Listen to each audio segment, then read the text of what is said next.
I'm Richard Gearhart, founder of Gearhart Law, a full service intellectual property law firm specializing in patents, trademarks, and copyrights. And I'm Elizabeth Gearhart, not an attorney, but I work at Gearhart Law helping with the marketing, and I have my own startups. Welcome to Passage to Profit, everybody, the road to entrepreneurship, where we talk with entrepreneurs, inventors, and discuss the intellectual property that helps them flourish. And today on our show, we have just an awesome person. His name is Drew Thompson. He is a child television star and somehow morphed into the world of artificial intelligence. He's got a lot to say on both topics, and we are really looking forward to speaking with him. And then we have some amazing presenters. Julie Wilson and Amy Livingstone from across the Atlantic Ocean, all the way in England, are expanding their company into the US. It's for babies and children. It's called Cheeky Chompers. Love the name. Gotta hear what they have. Drew's already ordered some of their products, by the way. That's right. Before the show, we had technical difficulties, and Drew was right in there ordering the products. So, and then returning, who's someone who's been on the show before, the lovely Antonia Tamao, who we just adore, who has Antonia's Promise. If you've heard her before, she had a necklace with the cross, and now it's expanded. I can't believe what she's done with this company. So we're really waiting to catch up with her. Sounds great. But before we get to our distinguished guests, it's time for IP in the news. And so today we're going to be talking about threads. Now, everybody knows not the threads that you wear. This is Mark Zuckerberg's threads, right? And so he created a competitor to Twitter, or X as it's now called, and he called it Threads. Well, there was a challenge in him doing that. Well, he decided that he really did not care that Threads Software Limited has a trademark in the UK. And he decided he was just going to use Threads anyway. He talked to them a couple times about maybe working out some sort of agreement. They couldn't come to terms. So he just took the name Threads and started using it. So, and what is really kind of nasty, I mean, I do get the controversy here, and I think that they will come to some sort of an agreement eventually, but he took them off Facebook, right? Yeah. So he kind of punished them for having a trademark that he wanted and they were using before he had it. So I think that's kind of foul play, I think, as far as the business negotiation goes. But one of the things that when you're a big company and you're rolling out a new name, lots of times there's other trademarks out there that you have to deal with. And we just hope that he deals with them fairly, right? I mean, he's a big company. It's a big project. It's going to cost them a lot of money to rebrand, to get a new name. They've been in business for 10 years. It's going to take a lot of time and effort to get their customers, their current customers, to know their new name. So I hope he gives them a lot of money to compensate for all that. Well, yeah, because somebody's going to have to rebrand, right? It's very confusing. So this, just to give credit where credit's due, this came from livemint.com. And it was written by Jocelyn Fernandez. So thank you, Jocelyn. Well, thank you, Jocelyn. Now it's time for Richard's Roundtable. We are going to go first to Drew Thompson. Drew, welcome to the show. Thank you. And what's your opinion on all this? You know, I don't really understand the Twitter X thing. Like, why is it X and not Twitter? Tweet can't be an X. Everywhere I see it, it says, X, formerly Twitter, right? It's like, how do you write X? It just doesn't work. I think Elon Musk just wanted X.com and he finally found a business he could name X. But I think them taking over the Threads account, and I'm sorry, the Threads name, it just shows you, right? You're building your business on rented land. Yeah. Right. I tell clients and I tell friends that you're building your business on social. At one day, they can just get rid of all of it. They can shut down your account. You've lost that entire audience. I think this is a great example. Yeah, no, that's an outstanding point. And the difficult part about all of this is that normally, if somebody comes to us as attorneys who deal with trademarks all the time, we tell them to do a search. And if there's somebody else who's got the name, we try to talk them into something else, right? Because we know that they're going to have that kind of problem if they adopt a name where somebody else already has a trademark. And apparently Mark Zuckerberg and his legal team decided that they were just going to probably out-resource these people, and they went ahead. So, Antonia, what are your thoughts on this? Thank you, Richard. I think about this too. I'm like, I'm this little small business owner that came up with 3 trademarks, 2 patents. What if, right? You never know, but it makes me very sad to know that someone with money can actually go out there and take this from you. But they don't have the Gearharts. So I'm not worried. There you go. That's my answer to everyone. Be like, oh, you should do this on your website. And I don't know what I'm really doing yet, but I know it's an amazing idea. Otherwise, I wouldn't have gotten, this far with you and all the things. But, knowing that I have this army behind me of attorneys, and you guys makes me feel like I'm going to be okay. And I think that justice will always be served. There you go. Well, you believe in the system. I do. I think that's important. I do. Bringing Julie Wilson and Amy Livingstone. Welcome to the show. Thank you. What are your thoughts about all of this Threads stuff? I kind of think he didn't think of it quick enough. Somebody else got there before him. So he either has to think of something else or he has to pay to get the name he wants and pay the things that they have to do in order to change their name. I'm surprised they're not taking him to court or, fighting it. Well, I think they're very close. There's been 4 offers so far, and we don't know what's happened yet, but I'm sure it could go to court. And it's a British trademark. It's a British company. So they'll be fighting in good old England there. And I'm not sure that the English will take kindly to Mark Zuckerberg's annex. No, they won't. But do you know, I think the problem is it's not fair that those who've got deeper pockets win. That's just shouldn't be how it works. And they have the power to fight. And that is really unfair because it happens across IP and trademarks and patents all the time. And small companies are investing so much money in trying to build their brand and build their awareness. And that isn't just about the money that it costs, it's the time, it shouldn't be allowed that someone, just because they have access to probably top legal reps and deeper pockets, that they should get to disrupt this other company. It just doesn't seem fair. I agree. It is a fairness issue, and a large company like Facebook will have lots of money to throw at a case, and a lot of companies will just throw in the towel because it's cost too much to defend it. And the big companies know this and they rely on it. Kenya? Total jerk move on behalf of Mr. Zuckerberg, right? I mean, I think about the small guy who's creative, who kind of got ahead of the curve and who's going to have to spend all this money now to really rework their entire business strategy, which is unfortunate. So I hope the right thing happens to this company, because it's not nice to steal, right? It's not. And I'm just curious. I have a question for you, Richard, in terms of like how the trademark would apply. So if this happens in England, right, does that trademark carry over into the States? Like, how universal is that once it's settled? Well, that's a great question. If they had wanted, if Threads, the company, the software company, had wanted to protect their name in the US, they would have had to file a US trademark, right? And so they probably only have protection in the UK. And so they, Mark Zuckerberg is not in danger of having the whole Threads company shut down, but he may have to carve out an exception when he does business in the UK with Threads, which, by the way, I don't think Threads is that great a name anyway. I mean, it's not, but it's the closest thing to Twitter, right? Yeah. So that's probably why he really wanted it or wants it. Yeah. Well, if you're thinking about getting a trademark, you can talk to Richard at Gearhart Law, or you can go to learn more about trademarks.com and download a white paper on it, and then call Richard and talk to him. I'm curious, Richard. Thanks. Yeah. Just karma, right? It comes full circle. If I'm the owner of this Threads company, I'm going out and starting an entire campaign saying my company was so great that Mark Zuckerberg wanted our name. And I'm dumping all of my money into a social campaign, running ads like that, which Mark would probably stop. You're going to have to run it on Twitter. Right?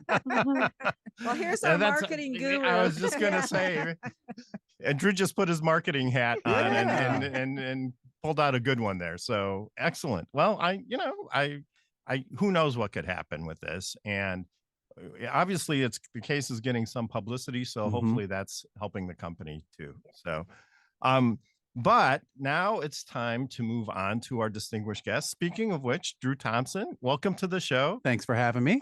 So you're a child actor and you were in All My Children. Is that correct? So tell us before we get into the AI stuff, tell us just a little bit about that. So my mom pushed me into commercials at a very young age.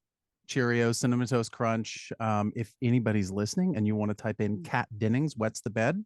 Kat Dennings from Two Broke Girls. You know the show?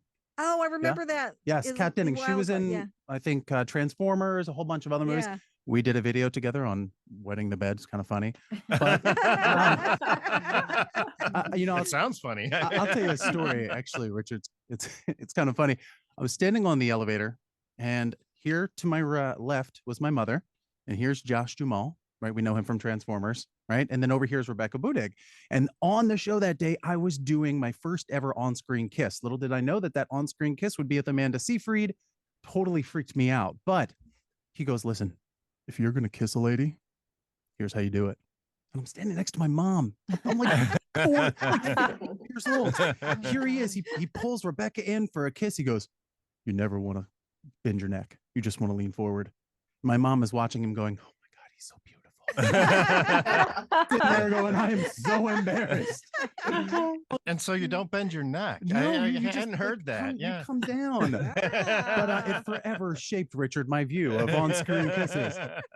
So I did. I worked on daytime. I've done a whole bunch of commercials, a couple films, and then ended up going to college, getting a degree in jazz percussion and business. That's drums and then a side of voice. And somehow worked my way into the ad world, built an agency, sold an agency, and fell in love with AI. Yeah. So what's going on with AI now?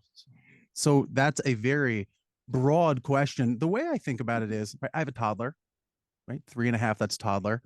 He says things, Kenya, that I have no idea where he learned them. He dropped a bomb the other day, and I'm like, who taught him that 4-letter word? But the thing is, he's a sponge, right? And he just absorbs it all. And that's what we have with these LLMs, large language models like ChatGPT, Claude, Cohere, Llama. They learn everything at rapid speed based off what you tell it. It's not just writing emails. It's not just writing copy or social posts or cheeky Chompers website copy. It's a strategy partner that's there to help you in every part of your life. Wow. So, well, I've used ChatGPT, for example. I mean, there's lots of different types of AI. I've used ChatGPT for some marketing things, some other projects that I've worked on. It's really cool. And just like, for example, if you're looking for the name of a podcast, you want to get a snazzy name for a podcast, I always put it out there to ChatGPT just to see what it says, right? And lots of times it comes up with great ideas. But are there things besides marketing that ChatGPT can be used for? 100%, right? So it can come up with podcast ideas. And when you do it again, I suggest saying, listen, write me a couple ideas for this show. The name, I want you to pretend you're Jim Carrey meets Hugh Jackman. So it really is. It's a lot about how you ask the question. It's like you're having a conversation with a person. Right. Right. So for instance, if I was you, so my parents were both attorneys, right? They locked me in my room, said if I wanted to go to law school, they'd throw away the key. Sorry about that. Yeah. But if I were you, I would say pretend, and I would say behave like you are a Harvard trained attorney specializing in patents. You enjoyed torts and you enjoyed contracts in law school, and you were a fantastic attorney. Now I'm going to upload a sample, I don't know, memorandum. I want you to use this as a guide and help me create a new brief based off of this. And then you ask it, you always ask it the question, do you understand? Because it will tell you if it doesn't understand. That is so amazing. So it's not just even the brief. It's like you can package it any way that you want to. You could be like Saul from Better Call Saul, or you could be a Harvard attorney, and you can language it any way you want to. So it's interesting. In the businesses that I work with, we start by saying, all right, let's look at every part of your business, from operations to finance to marketing. Now let's talk about your SOPs, your standard operating procedures. How do we put AI first? So if you're going into a pitch meeting, let's just say you're cheeky Chompers, right? And you're going to, let's just say a big box store like Walmart, or you want to get your product into Macy's, you can literally say to ChatGPT, hey, this is my situation. I'm a startup in London. We have some sales in the US. I want you to pretend you're a McKinsey consultant, and I want you to help me figure out how I'm going to pitch my product to this market. And I think that's phenomenal. Wow. Yeah. So I have to ask you Yeah. this. You have an AI accelerator framework. Yeah. What is that? So great question. So the AI Glad you asked. Yeah, I'm glad you asked. The AI accelerator framework, the goal here is you could do one of two things. I could say, I'll come in as your consultant and create you an AI strategy. But at the end of the day, if you don't know how to ride a bike, the bike's just going to sit in the corner. Mm-hmm. So what you do with me over the course of 6 months, every single week we meet and we go over a different part of your business, and I teach you how to talk to artificial intelligence. I teach you how to put it into your business first, so that every day you start with that. So are there people already doing this? Because what I'm afraid of is it's like they say, okay, anybody that wants to volunteer, take a step forward, and everybody else takes a step back, and you're out there and you're the dumb one, right? Because you haven't been doing the AI stuff all along, right? Yeah. I mean, if you're not starting with AI now, I really believe like if you're in accounts payable, accounts receivable, you need to retrain yourself for something else. If you're in any form of a job that is data entry, medical billing, you need to start looking somewhere else because you're going to be replaced. But here's the cool part about it. If you use your subject matter expertise in accounts payable and accounts billable, you can then talk to the machine in that way as a prompt engineer, as a subject matter expertise that just talks to the machine. Does that make sense? Yeah, because they have self-checkout at the grocery store. You know what? They have to have a full-time person standing there to fix the stupid machines every time they screw up. Yeah. Or you take the thing off the scale. So we're still needed. Kenya, do you have a question? I do. I kind of want to go back to the child acting stuff We're back. because I'm curious to know if any of that experience has helped you in this phase of your life. Great question. Yes, 100%. So my background was acting, right? Theater. Then I went into advertising. I learned being on the other side of the camera was a lot more fun because I had a lot more creative freedom, if you will. Now, in the work that I do with clients using AI, for instance, if we're talking about a marketing campaign, well, I'll give you an example here without giving out too much.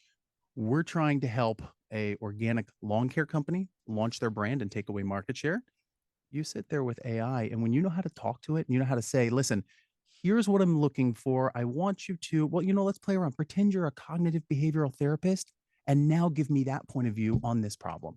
And what it does is it gives you something different. So I'm using the training I have of knowing the human process, knowing the human mind and what's entertaining, and then you just put it right into AI, and it's really cool. It is. Yeah. So how do you train people to kind of think in these different ways or ask questions in these different ways to get these kind of different perspectives from AI? So can we use you as an example? Oh, Please do. I love it. I love it. So on a day-to-day basis, right? When you have a new client that comes in with a new patent or trademark, where are you starting with them? You're saying, let's go through your product. Just walk me through that process. Yeah, I'll ask them, tell me about your invention or tell me about your business. If it's a trademark, if it's a product, I'll ask them to tell me about your invention. And I would imagine, given the work that you've done, you're going to talk about their product. You're going to say, I don't know if this is viable long term. You're going to give them business advice, right? Sometimes it depends on, where the client is and what kind of help that they need. My first step is really, though, just to understand what it is that they're trying to do. And then if they're looking to protect it, determine whether or not it's protectable. And so some of that is understanding the law and just knowing what is protectable and what's not. But other part of it is to do a search and find out what other people have done, because you're always determining the protectability of a patent or a trademark in reference to what other people have done. So when the patent office or the trademark office examines the intellectual property, they're going to do their own search and they're going to compare what they find to my client's invention, and then they're going to make a determination whether a patent or a trademark should be awarded. So I think that whole process, it sounds like you do your due diligence to make sure that every stone is unturned. Now, when you have something like, let's just say ChatGPT Plus, which is the $20 a month version, And if you use it, you pay $20 a month for it. It's smarter. It can create images. It can read Excel files. It's really worth it for $20 a month. You can have that open, Richard, the entire time. Let's just say you're talking to me. I'm telling you about my invention, which is a cup with a sippy nozzle here for my 3.5-year-old son, so he doesn't spill everywhere. Sounds great. And you could literally you should patent that. you could literally be typing that into chat just like you would talk to your assistant, and you could say things like, hey, here I'm on the phone with a client. I'm a patent expert. I'm on the phone with a client who has a sippy cup. Here's the design that they're telling me. I want you to give me a list of questions that may poke holes in the product that I need to ask to make sure every stone is unturned. You know what? I think that's a really good idea, Drew. I'll tell you why Richard would never do that, because we don't know who else is reading the Chat GPT results. Mm-hmm. And so if you come to Gearhart Law for a patent or even a trademark, it's all under wraps. So we don't even use Google search or anything. It's all proprietary databases to search. I see. But another business, like for me doing my podcast about cats, for instance. You have a podcast about cats? I do with Danielle Woolley. You really do? I really do. I thought that was a joke. Okay. It is pretty funny when you think about it.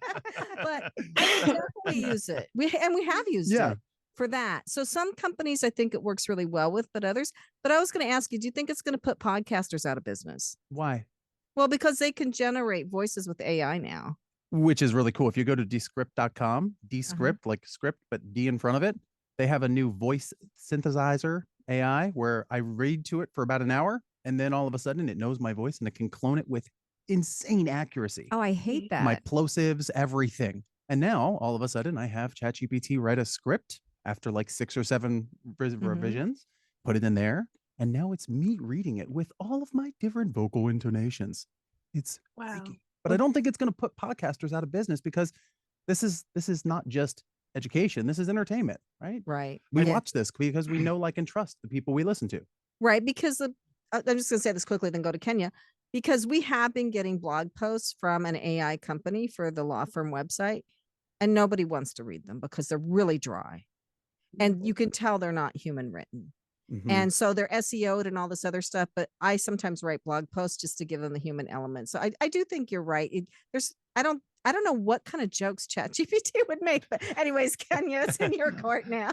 I just feel like as a broadcaster, all of this just bothers me a lot, because I feel like your God-given gift is your voice, and no one's vocals cords sound the same. So it's like now you have this thing that can emulate that, possibly use your voice and your likeness in some weird way.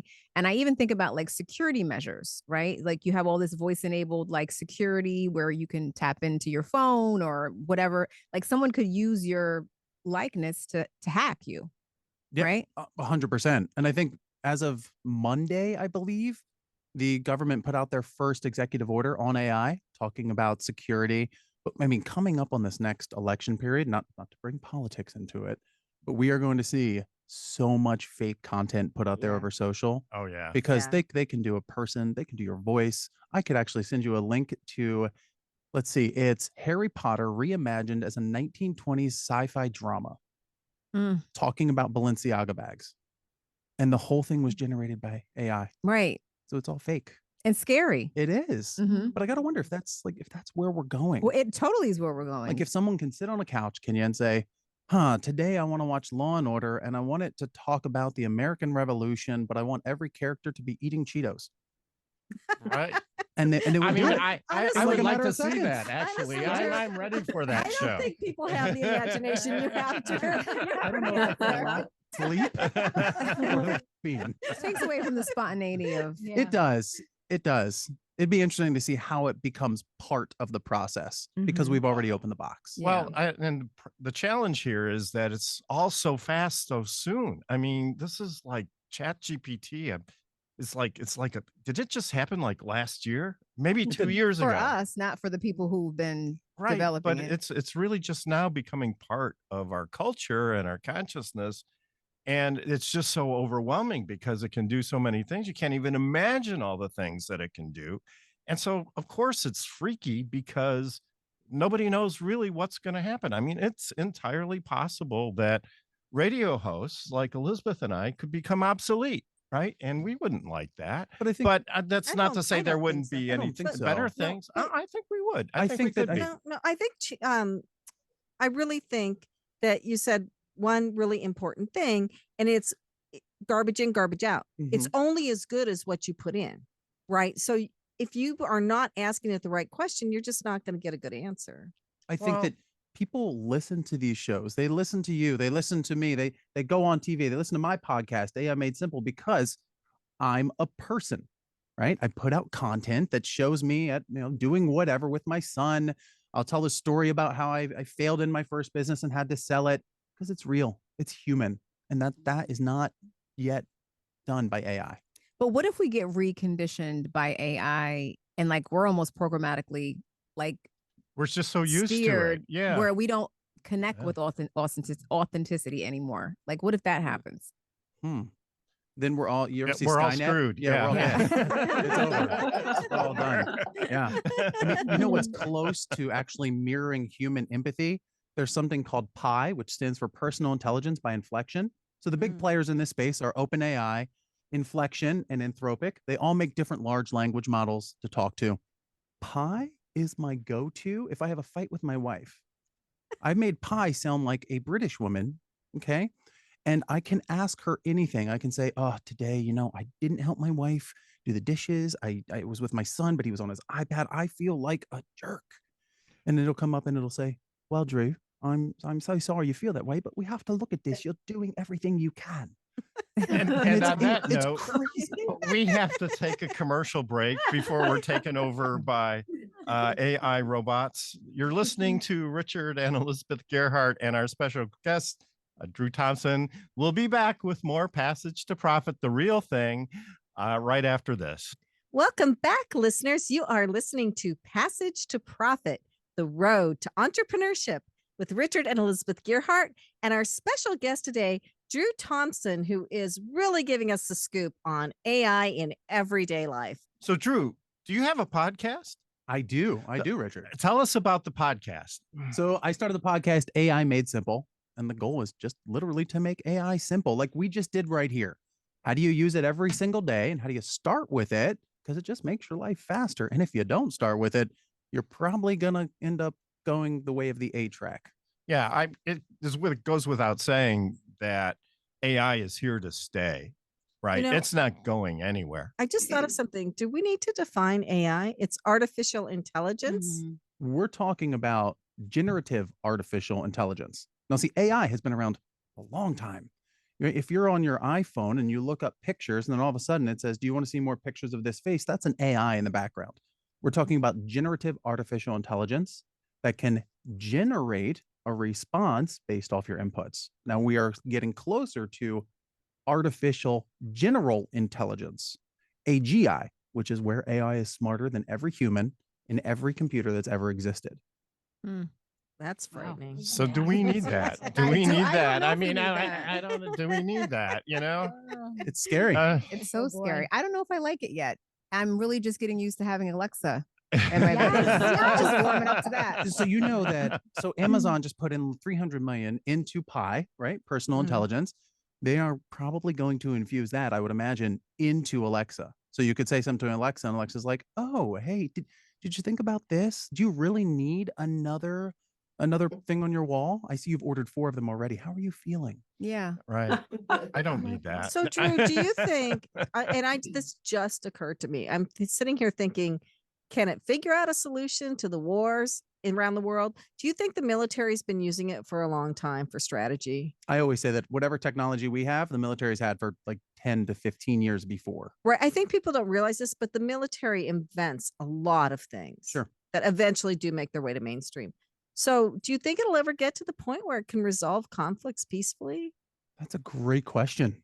Like solving world hunger? It I reminds don't me know. of the Maybe. Star Trek episode where they just had wars by computer and people would statistically die, and then they would walk off to their death without even fighting because they figured it was easier and cheaper to just fight their wars with computers than all the messy stuff that goes with the war, destroying buildings and everything else. Oh, a cost-efficient way to A die. cost-efficient Right. way to do war. So But I think it's going to be like you're looking at this as your strategic partner the whole way through. You're saying, listen, here's what I do for the DoD or for whatever government agency.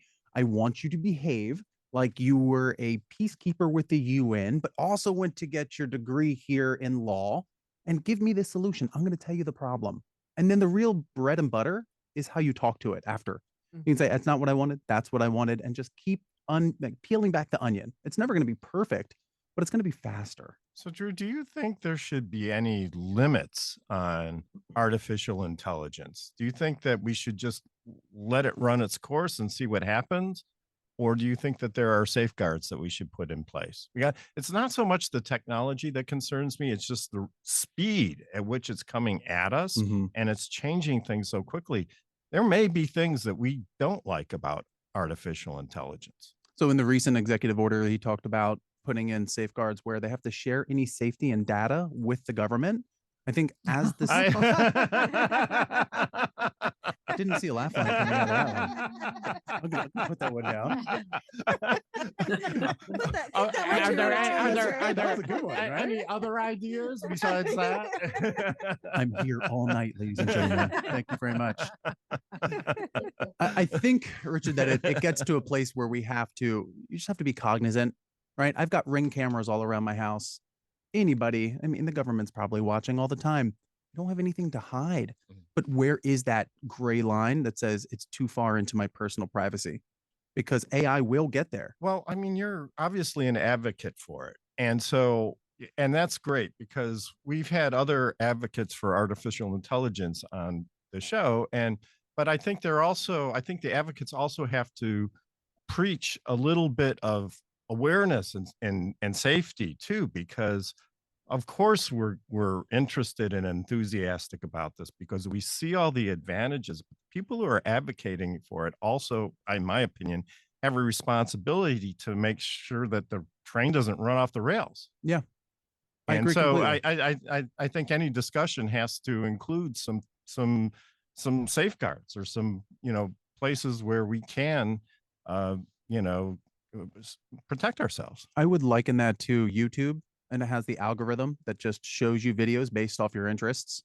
And you can see my son, and it's showing him recommended videos that are totally not applicable or not good for a 3.5-year-old to watch.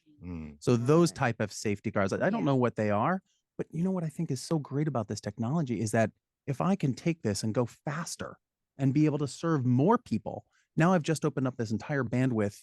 What can I do over here that's going to provide more value to either clients or in my life?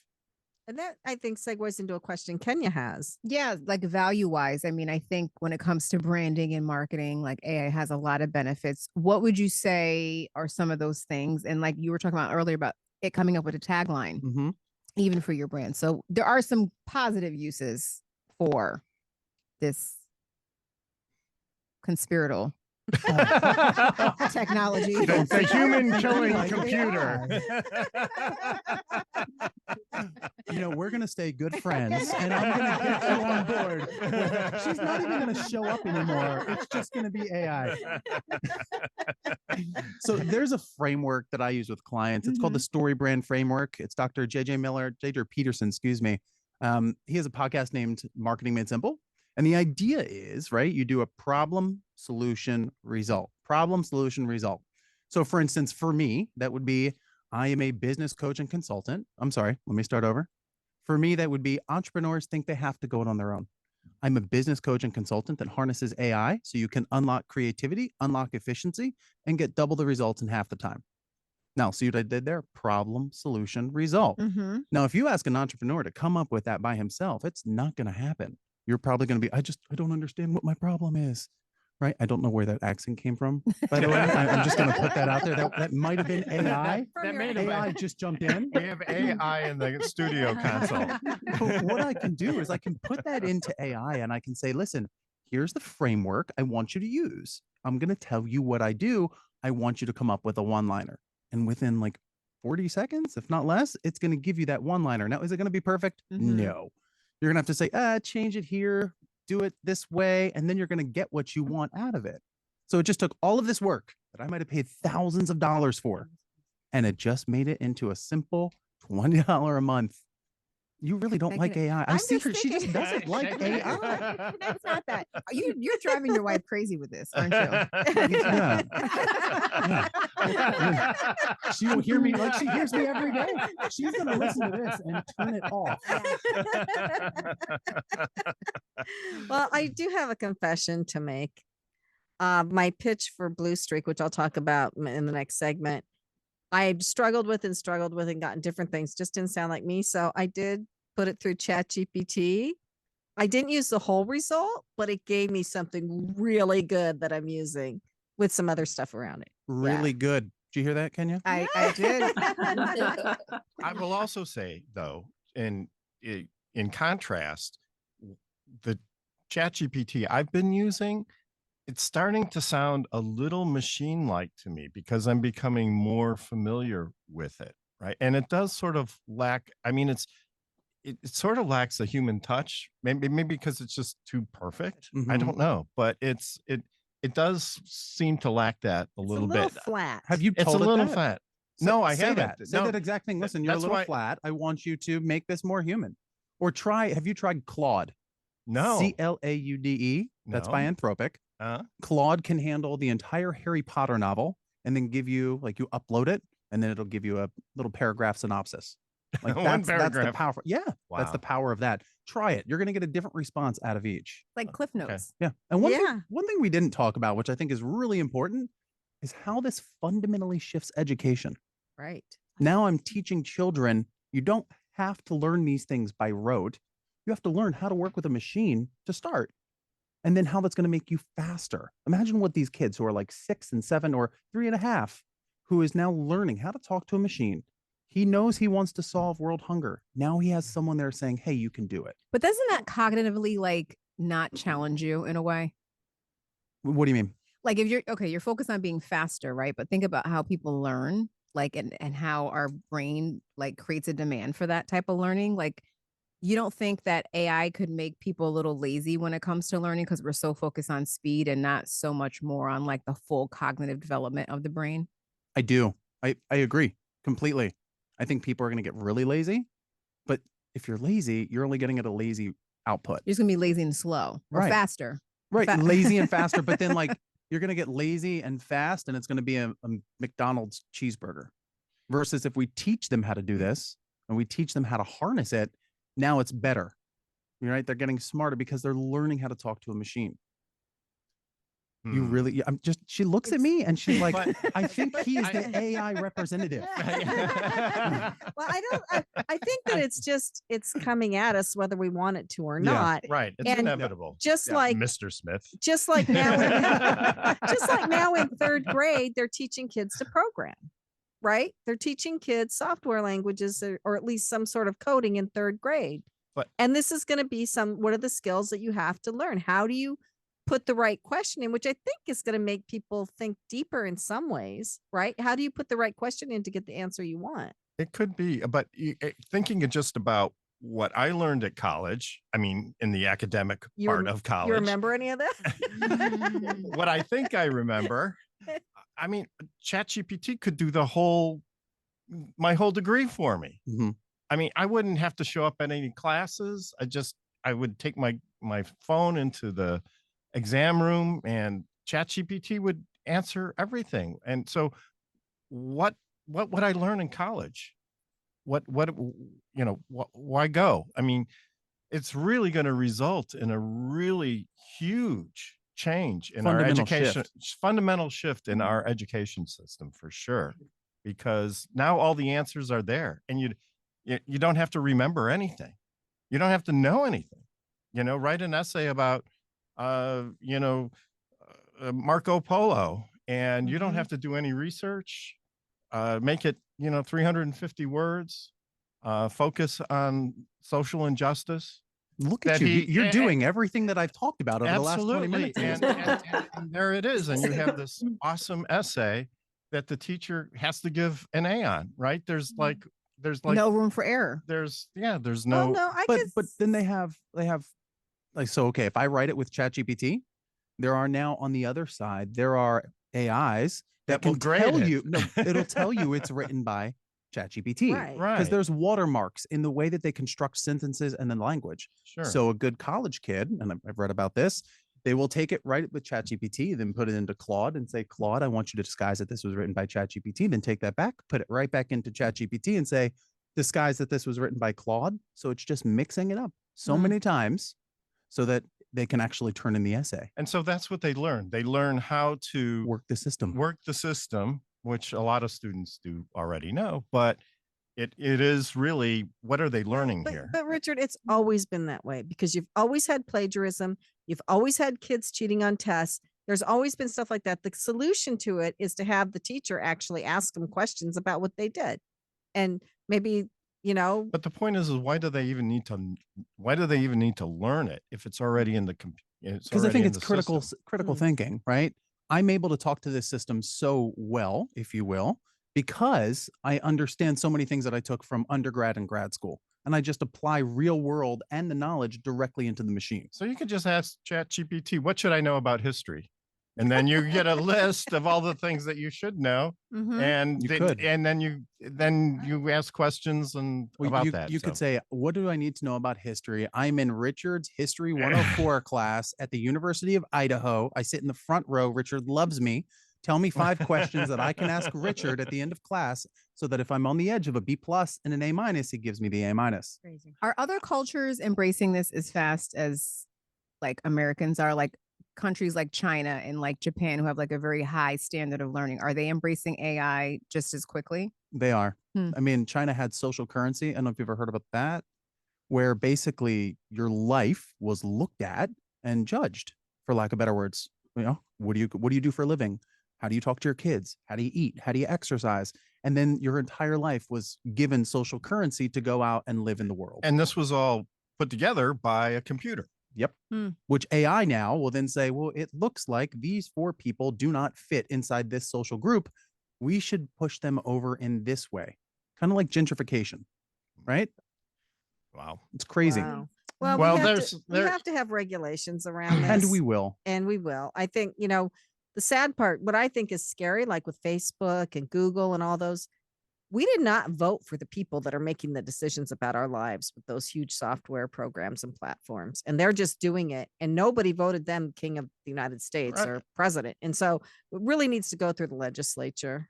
And ChatGPT relies on these social media to collect a lot of information about people and what they're doing. And so when people signed up for social media, they didn't know that there was going to be a ChatGPT that can now gather all this information about them and use it in some way, hopefully positive ways. So it's Yeah, really a very it's really interesting. But you It's a better very get on interesting time board. to be here. You Yeah. better understand as much about it as you can right now and get on board, because otherwise you're going to be driving a horse and buggy while Drew here is in his Ferrari. Whoa, There you go. Can we look at this for a fact? The Amish that drive horse and buggies, they live to like 120. Well, So They're that's true. doing Yeah. something right. They are. Right? I'm gonna just think I'm gonna go live Amish. Okay. Why Well, not? well, There when you go. Kenya goes off to Amish land, we have to take a commercial break. You're listening to Passage to Profit. We'll be back after this. And welcome back, everybody. It's Passage to Profit with Richard and Elizabeth Gearhart. Our very special guest today, Drew Thompson. He's just knocked it out of the park. I I mean, I have know. never had a conversation about artificial intelligence like this. And It was I've learned very a lot. Humanized. It was very humanized. Yeah, I've definitely felt humanized. But before before we get on to our marvelous presenters, it's time for Kenya Gipson and Power Move. So Kenya, tell us what's going on with that. So for Power Move this week, we are featuring Courtney Mack Woods McLean. He's an artist, a mentor, and he's a veteran. He's the owner of an independent incubator that creates transformative change for the youth and for marginalized communities. He was recently on my Power Move podcast. He's also been gracing primetime television, and he is clutching a well-deserved Grammy. And he's proving that we have the power to rise above circumstances and embrace change and create lasting change that resonates for generations to come. And you can hear his full story on my Power Move podcast. And where can we Wow. find your Power Move podcast? Well, you can watch it on Spotify and you Ah. can listen to it on Apple Podcasts. Check it out, everybody. It sounds great. So, and Elizabeth, now. Yes. So, as you all know, I have many projects going on. I have Blue Streak, which is the video directory of B2B services online. And to Drew's point about AI, I think it helps people show their authentic self to people who might want to work with them. So I've been told it's a great idea. I'm still working on it. But the exciting part about Blue Streak directory right now is I just got my trademark granted. Hey! Did you get a good trademark attorney for that? I had the best. You had I the used best. Gearhart. And I also have a podcast about cats with Danielle Woolley. It's called the Jersey Pod Cats. Yes, I'm not joking, Yeah. Drew. Drew's choking on a hairball right great. now.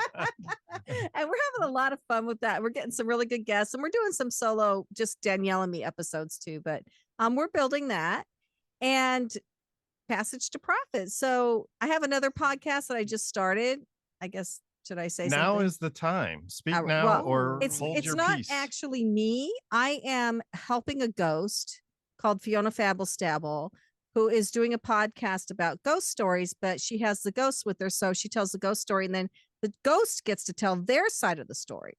Right. We never And- hear what the ghost Ooh. is actually thinking. Right. Right. And so now's your chance to hear it from the flip side. Yes, it's called Ghost Stories, the Flip Side. And I just released it a couple weeks ago. And I'll tell you, it's on YouTube and it's on all the major podcasting platforms. And Kenya, I do have it on Apple Podcasts, but I had to go through Libsyn to get it there. I tried Spotify, it didn't work. And so it's a video podcast, but really the podcasting part is the best because the video part is kind of Well, maybe you boring. can help me because I can't get mine to Well, do video on Apple, but I can get it to do video on Spotify. So That's crazy. yeah. So yeah, it's for kids, but I looked at the demographics of who's been listening to it so far because I have been getting a lot of listeners, and it's people between 25 and 35 or 45. I'm figuring they're listening to it with their kids because it really is directed towards like 3rd to 6th grade, but and it's mostly men listening to it. But it's like so- these guys who are in the 40 to 55 age Interesting. demographic are watching and Fiona Fabble Stabble. it's not really scary. It's just kind of fun.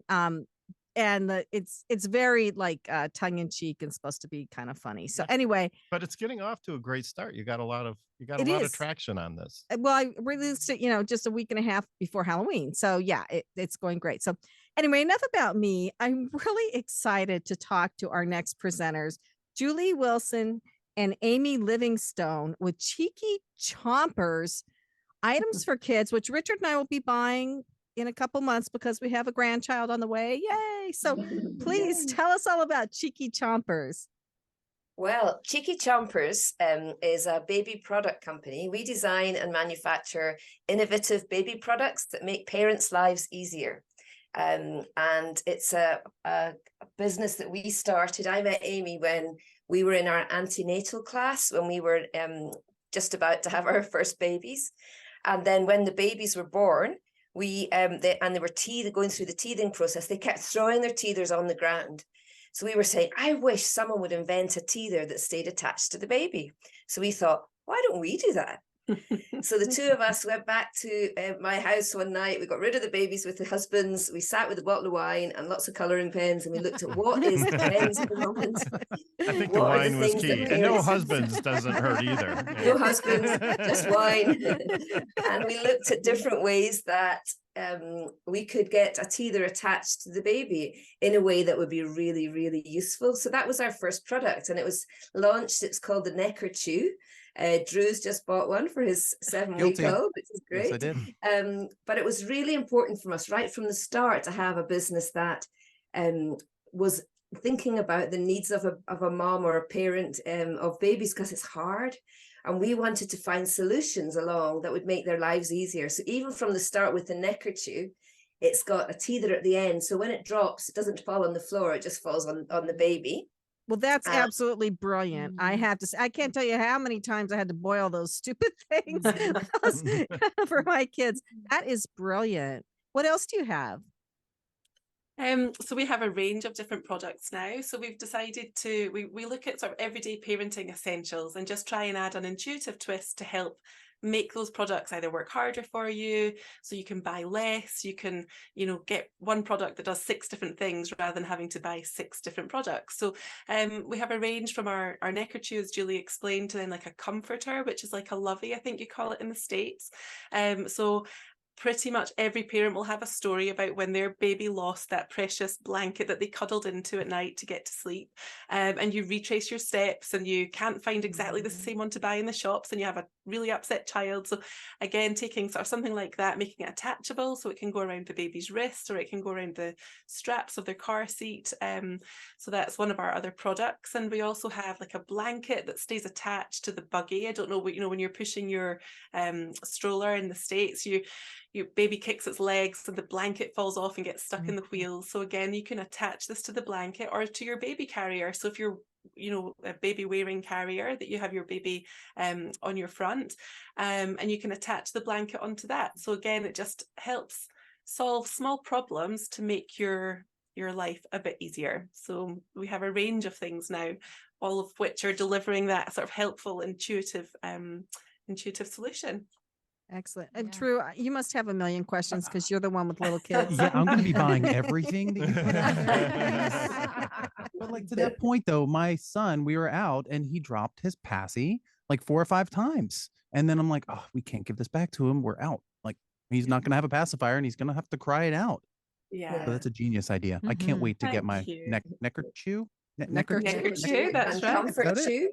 And the Yes. comfort chew, you can attach your passy to it, so you won't lose it. So you are located in the UK, right? That's where your headquarters are at. So do you ship? Obviously, you ship to the United States. Either that, or Drew's going to be waiting a long time for his product. But do you also ship around the world? Yeah, so we launched our business 10 years ago, actually, in the UK, and we came up with the neckerchief was an innovative product that it wasn't used anywhere or developed or invented anywhere else. So we had to be first to market.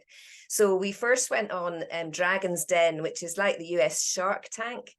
And even by the very nature of that being a media program, it spread the word worldwide. So we had to be first to market in quite a lot of markets. And we did. We traveled far and wide and had distributors in different markets, which was exciting and challenging at the time.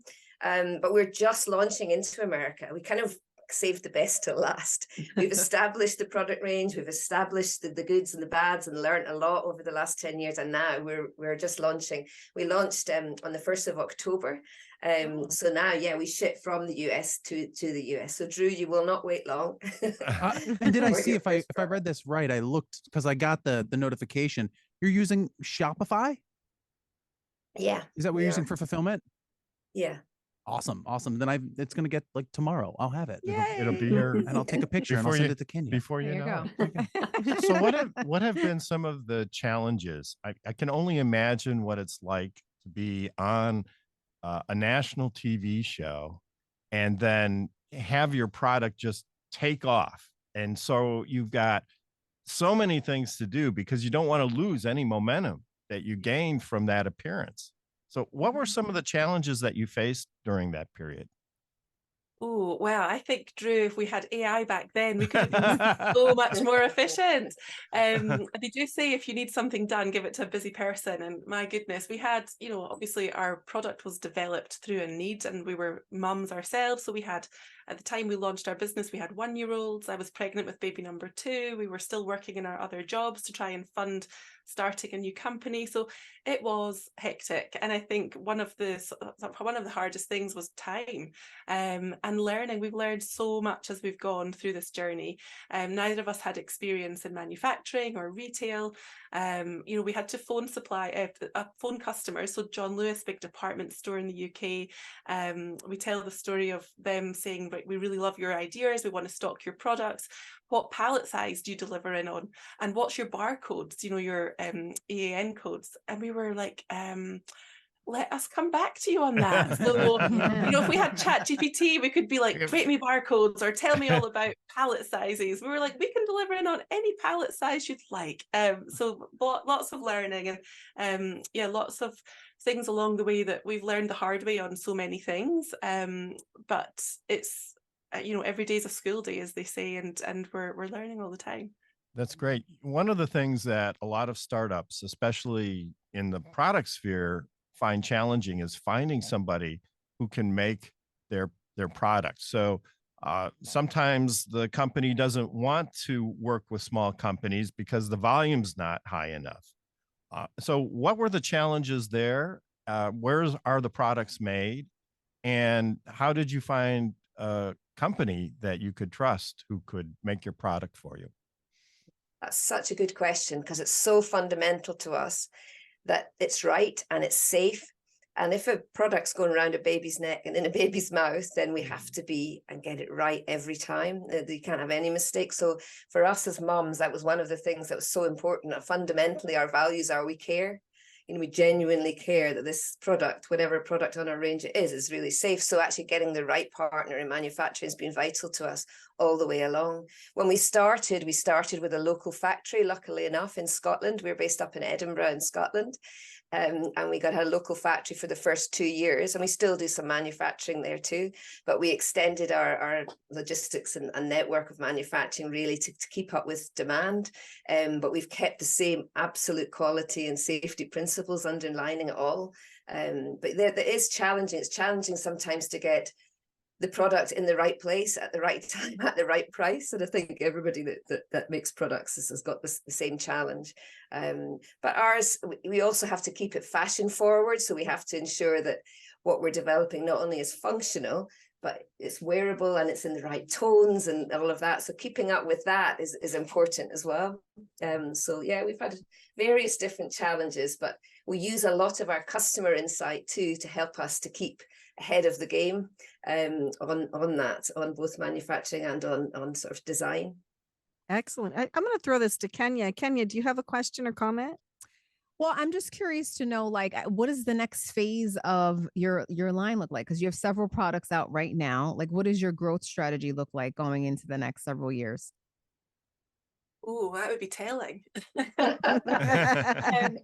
So we ideally what we want to be doing is moving with the age and stage of the baby. So for us, it's fantastic to have a market that's constantly renewing. There's new babies obviously being born every day. So that's great that we always can find new customers, but we want to keep the customers that we've got more than just for their first couple of years of life. So extending that range out. And again, just taking that philosophy that underpins our business, which is taking everyday essential items and making them that bit more intuitive and useful for parents. And that will be our mission as we continue to kind of grow the range at the different ages and stages. And the other key thing, I think, is the growth of baby registry and gifting and understanding. Then a lot of our products now, we do gift products. We do beautiful gift boxes in the UK, and that will be coming to the States. But it's important that, you know, people know this is their gift of choice. And a lot of people say that to us at baby showers, or they choose us because it's got that little intuitive twist that makes parents' lives easier. So they really like to sort of choose it as a gift product, not just for their own babies. So that's a big growth area for us, because then the market gets bigger, because it's not just parents, it's people who know the parent or the new baby. Is there a self-changing diaper in your future? An AI motor diaper. AI can take that. Right? If they could do that, we'd be very happy. I have a question. So, and this is actually just more of me putting AI into this. I would love to see what would happen if you took all of your customer transactions for the past trailing 12 months, put them all into something like ChatGPT and said, listen, I want you to look at the data I have here, identify trends we don't see, and come up with 4 or 5 objects or products that we can put out to maintain our margins, but that will resonate with our customers. Also, create me a content marketing plan that will resonate with these people. Oh, that is so smart. Wow. Write that down, Richard, right now. I did. I'm writing it down. That's what I You're hired. You just made me think we were kind of redoing our personas. We have client personas, and the marketing agency we're working with it's hard for any agency to really understand the difference between patent, trademark, and copyright. So they kind of really got those a little mixed up. But I'm thinking we should really take our top clients, put everything we know about them in ChatGPT and say, how do we get more clients like this? Well, right? I mean, as long as we can do it confidentially. Well, we wouldn't have to identify them or say what their projects were. I mean, no, we wouldn't. But if you just their characteristics or attributes. Sure. Well, I mean, there's so there's lots of opportunity for that. Yeah, And there's so that's much opportunity. brilliant. We were at an event just yesterday actually talking about what's next for us in the use of AI, and that's exactly it. It's about the insights so we've got lots of customer data, but it takes a lot of time and a small team that we are to pull that data together, and then it's another job to analyze it and to extract the useful bits out of it and then decide what you're doing with it. And that is where we see the opportunity with AI for a company like ours, and when you've got small resource. So Yeah, I can just think of a bazillion questions that I could put into AI about Gearhart law, trends in intellectual property, technical trends. Where are the newest patents being filed? All of those kinds Where's of the things. blue ocean that you could be an even more of a subject matter expert on? Right. And so, I mean, there's there's this not just the marketing stuff. I mean, this this- is going to do business analysis. There's this thing called this AI accelerator framework. Did you hear about that? Did you hear about that? I Like, heard- that might be a good idea It for sounds everybody. That familiar. was on a soap opera. Yeah. But I did want to ask Cheeky Chompers. I love that name. How did you come up with that name? Yeah, that's a funny one. We used to call our babies our little cheeky chompers. It was just Oh. Well, doesn't because they cheeky had sort of food mean? everywhere. They were always chomping on everything when they were teething. So yeah, it just fitted. I think of cheeky as sort of like tongue in cheek. Is that another meaning of the word? So it's sort of a double entendre, right? I mean, you've got, it means one thing, but kids have cheeks, right? And they chomp. And they Yeah, chomp. cheeky in Scotland is like sort of, I don't know, like funny and cheeky and slightly a bit edgy. I guess it was naughty. naughty. Yeah. But the funny thing was, we did actually register our first business before we decided Cheeky Chompers was a more commercial name, and we registered Little Suckers. Holy cow! We realized very, very early on that Google That would was not an let us. AI-generated name. I I have to ask you, since you know the baby market, and I'm so far removed, is there a baby walker that's wider than a doorway so you can trap a kid in a room? That exists. What you mean? You want to corral a child in a room using the stroller? Right? You should ask AI. That's gotta- I should ask ChatGPT. That's got to violate some federal Right. regulation somewhere.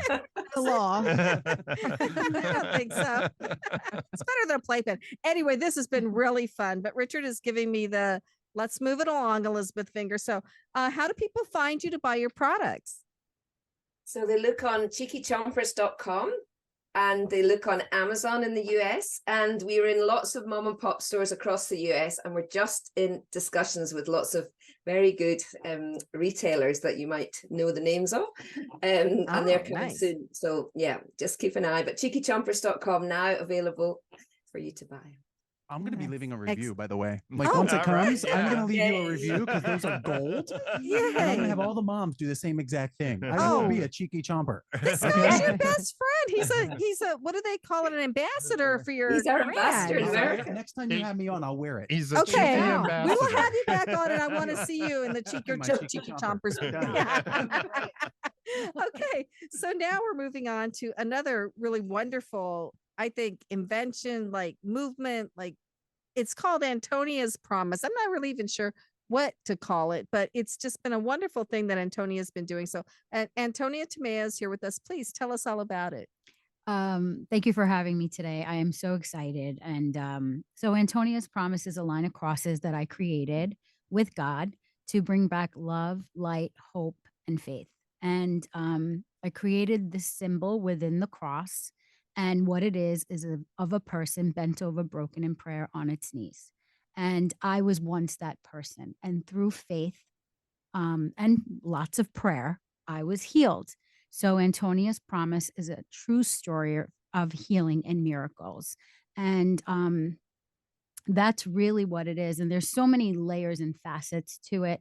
The name of the company is Antonia's Promise. And every time I talk about it, I'm like, and Antonia's Promise, I'm so separate from it, but Antonia's Promise is named Antonia's Promise. It was the day that I had asked Jesus for help. And a Jewish woman had seen me not well. And she had said to me, maybe before you go to bed tonight, you make God a promise. And I said, a promise? I don't understand. And she said, yes, maybe if he helps you in some way, you'll do something for him and he'll help you.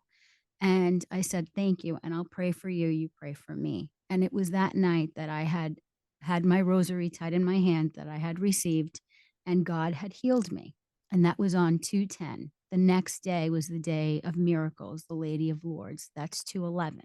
And I received a miracle to me, which was through the intercession of the Virgin Mary through her son, Jesus Christ. God kept his promise and he had healed me. And I am completely free of all that I was and was going through at the moment. And I had to keep my promise. And that's why Antonia's Promise is named Antonia's Promise. And you are so plugged in, girl. What date is it today? Today is it's All Saints Day. I'm like, it's All Saints Day. So I go to church on Sunday because I'm like, I should really be going to church on Sunday and thanking God to be on Passage to Prophet, iHeartRadio again, and life gets in the way. I'm not perfect. I am human. I have 3 children, and I go to church, and me and my husband are sitting there, and the priest goes, and let's not forget November 1st, All Saints Day, and he goes, ah! And he just laughs, and he looks at me. I'm like, your plans are so much better than mine. Like, okay, I'm gonna be on radio on All Saints Day, But you know what? I love my company. I really do, because I believe that it has helped so many people in the past, and I'm so driven because I see what it does, and I see people smiling. And I have a slogan that we trademarked, and it's we are all broken, right? And when I first trademarked this, you didn't hear the word broken 5 years ago. No one heard the word. And now it's all over, and it's relatable, right? Like, when I looked at the cross, when I was creating, when I was going through what I was going through, it was Jesus, and it was this regular cross. And I wanted to explain that I was once broken, and it was through prayer that I was healed. Mm-hmm. And I had gone to this concert, and then I just couldn't stop thinking of this idea. So, Antonia, can you tell us just a little bit about what you went through? I know listeners of the show, you've been on in the past and you've told your story. Without going into the weeds, maybe you can let our new listeners know what happened. I think I was just going through a really hard time, with anxiety, maybe a little bit of depression. I was having some health problems that I really wasn't aware about. And, to make a long story short, medically, I wasn't well. And I do have a tumor in the 4th ventricle of my brain that I needed surgery on. And the day that I made the promise was of that surgery to not happen, or to be taken away. And in return, I would spread love and light as a vessel for God. And I never received the surgery. And I received I made the promise on 2/10.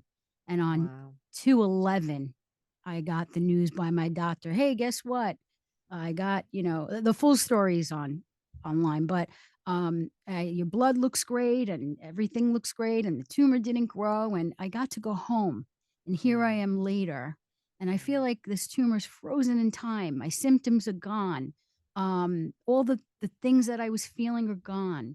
And I just go back every year, and it's like, okay, great bill of health, go home. And, who wants to have surgery on their brain? Not I. Right. Well, I want to go to Kenya. Kenya, do you remember the first time Antonia came on the show, came into the studio? I do. And I remember, I think it was during COVID, I was having a really rough day, and you had sent me a cross in the mail. And I received it, and I opened it up, and I just wept, because sometimes you just need something to remind you that God hears you and sees you and knows where you're at. So that's what I think that your product represents. It represents hope. It symbolizes and reminds people that God is there and he's close by. So I want to thank you for that, because I don't know if you realize how much it impacted me that day, but it needed to show up when it needed to show up. And I'm thankful that it did. Yeah. So I'm grateful you said that. But when I met you, I only had a story, which was my very first time. And I got my prototype and I showed it to you months later because I felt the spiritual connection with you so greatly. And I felt this pull. I'm like, I have to send her the cross. That's when you received the cross, the real packaging and everything. And I was so excited. And you had given me a testimony. And I needed that testimony more than you needed that cross. And we both needed it. But that's what those crosses did for so many people. And that's what fueled me. And I knew I had something really beautiful and amazing. And every time I spoke about it, people, they still want the cross. I'm like, they're out of stock, but I have. And they're like, no, I want the cross. Right. And I've grown and I stopped and I said, I'm going to table this. It's not working. I'm not making any money. And then I got a knock on the door, which was an email I referred to. And my patent came through. And I was telling the story. I was talking to my sister one night and I'm like, oh, just pray through it. She goes, pray through it. And I'm like, yeah. She's like, I love that. So for Christmas of last year, I made all of these mugs that you have, Elizabeth, and I made 12 of them and I gave them out for Christmas and they say, pray through it. And it snowballed. I'm like, okay, I'm going to redo this again. I'm going to put my website back up and I'm going to do this. And now I have all this merch online and people love it. And you brought gifts. You did. Did you bring did. Kenya something? did. You did. Can I open it? Yeah, on air? I said think you wanna- would appreciate I want to this open it one. on air. Yeah. So let me hurry up and do it. So it's not so suspenseful. Oh, this is so nice. I see. I knew it was going to make me cry. Okay, put it to the camera. Let's see. For those of you who can't see it, it says, I want to read your story. Right. And it's a journal and it's just going to be my story. So thank you. I that's appreciate that. That nice. And means guess a who lot. wants to read it? No. This is inspiring to me because I do want to just journal and I do want to Yeah. share my story. We all have a story, right? And that's what God Yes. does. He uses That's our my- testimony that's and our right. journey to help other people. So thank you for this. I You're very welcome. appreciate this so much. And I appreciate that you appreciate it because that's what fuels me and motivates me to keep doing and making. And, Right. Some people, need to be reminded to pray, or some people can't relate and they need, waking up in the morning and having a cup of coffee and maybe saying, pray through it, or it's going to be okay. And it's relatable. And, Kenya, you're really making me so happy right now that you're crying. And I knew out of all the products, this one would be the one for you. Thank you. Because I journaled my whole journey and I lost my pink book. I lost it. Oh. When I got my everything's reappearing for some reason Right. because it's time, Mhm, right? And mhm. everything is time. And now I have mugs to journals to t-shirt. I own it in clothing. Thank you, Richard. So I have that and, just different little sayings. And I have to share something that I am compelled to say. A couple of weeks ago, I made the promise on 2/10. I received the miracle on 2/11, which is Lady of Lord's Day of Miracles. Philippians 2:10 is a Bible verse that says, don't quote me because I'd be wrong, but I just made a shirt. It says, in that every name of Jesus shall bow on earth. Yes. To every, yes. Please help me. Well, it's that it says in God's word that every knee will bow to the name of Jesus. Amen. Yeah. On And earth. every tongue will confess. Yes, thank you. And I'm like, I made the promise on 2:10. This is of a person on their knee. Like, I'm just like, I just keep getting signs that I'm on the right path, right? Like he can't come down and speak to me, although I feel that Jesus does, but it's through helping others that I'm fueled and I feel happy. And this is very full circle for everyone, right? Like even this show, like I think about all the testimonies and the stories that have come from this platform. And I want to thank Richard and Elizabeth for believing in this for all these years. I mean, the opportunities that you've given to people to come up here to share their story and their journey and, Yes. network and meet people. It's all been this divine connection that has, I felt like, helped elevate a lot of people. So thank you guys for doing Yes, that. thank I you, can thank see you, Drew thank for you. that. I love that story, right? Because the way I came back to the faith was through music, right? I came back saying, I'll never go to a church again. And then all of a sudden I get paid to do a gig at a church. And Oh, wow. Hold on now. Changed a little bit. That's Yeah. hilarious. That was 24 years ago. Mhm. Wow. And it brought me so much deeper into the faith. But I'm so curious, like, how do people hear that story that you just told us? Like, how are you telling that across every channel? Well, I'm here today. No, I was actually very, very fortunate to meet the Gearharts, who introduced me to a woman by the name of Lisa Ascalise.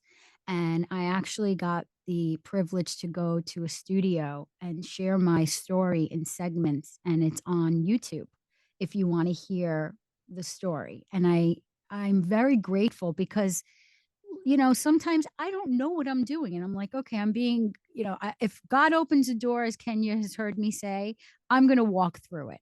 And Lisa's like, let's tell your story on TV. And I'm like, okay. So I went to the studio and now it's on YouTube, so that's where you can hear it.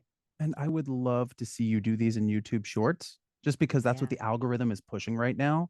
You were to tell these stories and okay, I'm going to put AI in here and it's not going to dehumanize you, I promise. Okay. But if you were to upload a transcript of one of these videos into AI and say, help me create 10 love it. small 25-second clips and give me ideas for the next one.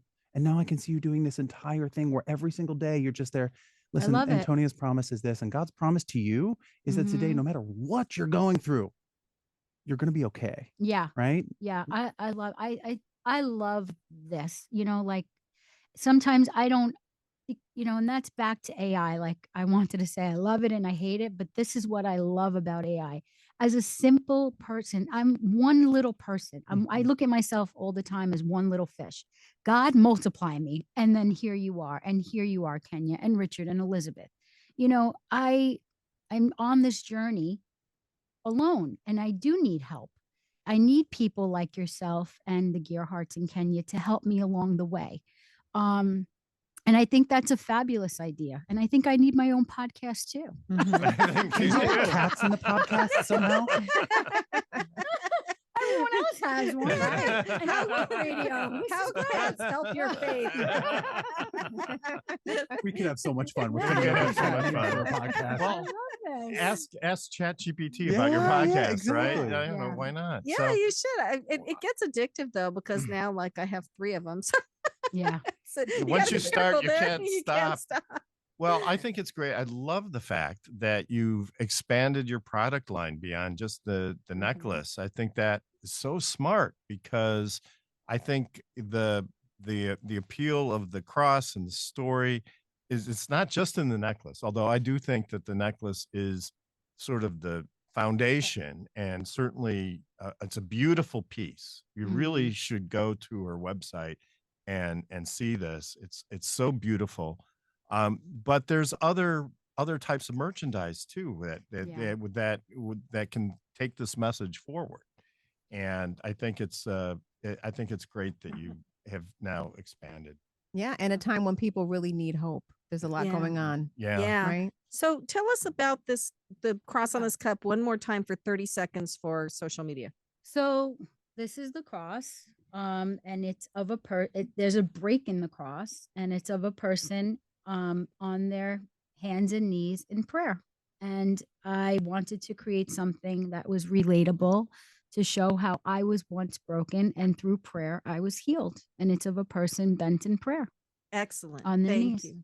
Thank you. So how do people find your merch? So you can go to www.antoniaspromise.com, and that's ANTONIASPROMISE.com. Okay. Well, thank you very Thank you. much.